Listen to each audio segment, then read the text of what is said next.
తెలంగాణలో కాంగ్రెస్ ప్రభుత్వం ఇచ్చిన అతి పెద్ద ఎన్నికల హామీ రుణమాఫీ. 2 లక్షల పైబడిన రుణాల వరకు మాఫీ చేస్తామని కాంగ్రెస్ పార్టీ ఎన్నికల సమయంలో హామీ ఇచ్చింది. ఆ హామీకి అనుగుణంగా ఆ రుణమాఫీని ఆగస్టు 15 లోపుగా పూర్తి చేస్తామని రేవంత్ రెడ్డి ప్రకటించిన విధంగా పూర్తి చేశామని కాంగ్రెస్ ప్రభుత్వం పేర్కొంది. ఇప్పటి వరకు సుమారు 22,000 కోట్ల రూపాయలు, సుమారుగా 22 లక్షలకు పైగా రైతాంగానికి ఈ రుణమాఫీ చేయడం జరిగిందని, కాంగ్రెస్ పార్టీ మొత్తం 35,000 కోట్ల వరకు ఈ రుణమాఫీకి సిద్ధం చేసిందని, ఇది భారతదేశంలోని అతి పెద్ద ఏకైక కాలంలో చేసిన రుణమాఫీగా కాంగ్రెస్ ప్రభుత్వం గర్వంగా ప్రకటించుకుంది. అయితే ఈ రుణమాఫీ అమలు చేసిన విధానంపై ప్రతిపక్షాలు పెదవి విరుస్తున్నాయి.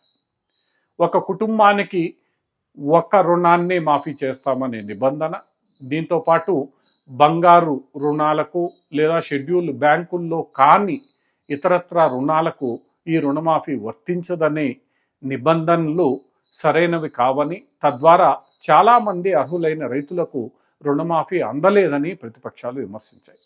కేవలం షెడ్యూల్ బ్యాంకుల్లో మాత్రమే రుణమాఫీ చేస్తామని ఆ రోజు కాంగ్రెస్ పార్టీ ప్రకటించలేదని, 2 లక్షల వరకు అందరికీ రుణమాఫీ చేస్తానని పేర్కొన్నట్లు ఈ రుణమాఫీ చేయాలని విమర్శలు గుప్పిస్తున్నాయి.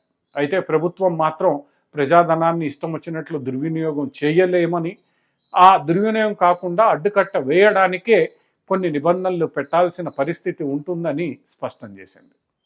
అంతేకాకుండా ఈ రుణమాఫీ మొదటి దశలో ₹1,00,000 వరకు, అటు పిమ్మట 1,50,000 వరకు, మూడవ దశలో నిన్న ఆగస్టు 14-15 తారీఖుల్లో 2 లక్షల వరకు ఉన్న రుణాలను మాఫీ చేయడం జరిగింది.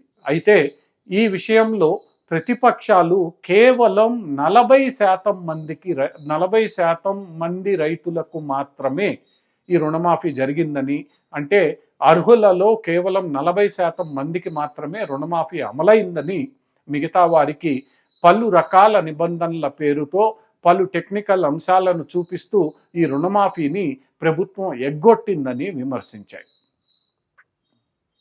ఈ నేపథ్యంలో ప్రభుత్వం మాత్రం తాము రుణమాఫీ చెప్పినట్లే అమలు చేశామని, ఎవరికైతే టెక్నికల్ అంశాల కారణంగా రుణమాఫీ అందలేదో ఆ వివరాలన్నీ తెప్పించుకుంటామని, ఆ రైతులు ఎవరైతే ఉన్నారో వారు తాము ఏర్పాటు చేసిన పోర్టల్లో ఫిర్యాదు చేయాలని, ఆ ఫిర్యాదులను పరిశీలించి ఆ రుణమాఫీని ఈ టెక్నికల్ అంశాల నేపథ్యంలో అమలు కాని వారందరికీ అమలు చేస్తామని ప్రభుత్వం వివరణ చేస్తోంది.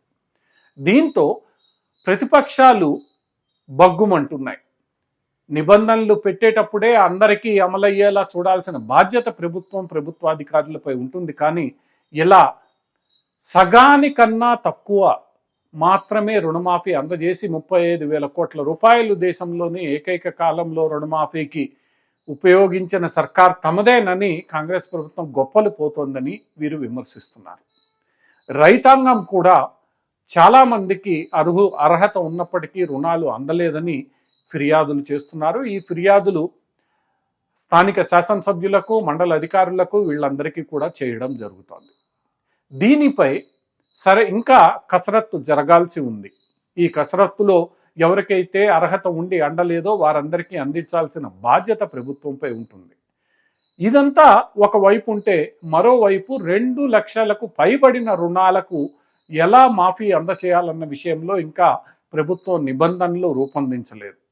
ఈ నిబంధనలను త్వరలోనే రూపొందించి ఈ 2 లక్షలకు పైబడి ఉన్న రుణాలకు కూడా ఈ రుణమాఫీ అందేలా చూస్తామని ప్రభుత్వం చెప్తోంది. మరి దానికి సరైన కాలపరిమితి, నిబంధనలు ఇప్పటికే ప్రకటించలేదు. దీంతో ఈ రుణమాఫీ అనేది ప్రతిపక్షాలు చెప్తున్నట్లు కేవలం కంటి తుడుపు చర్యగానే మిగిలిపోతోందా అన్న సందేహము కలుగుతోంది. 40% మందికే అందిందనే విషయం ప్రతిపక్షాలు అందరూ ముక్త కంఠంతో చెప్తున్నారు. దీనిపై బ్యాంకులు కూడా వివరణ ఇచ్చే ప్రయత్నం చేసే 100% అర్హులకు రుణమాఫీ అందలేదనేది సత్యం.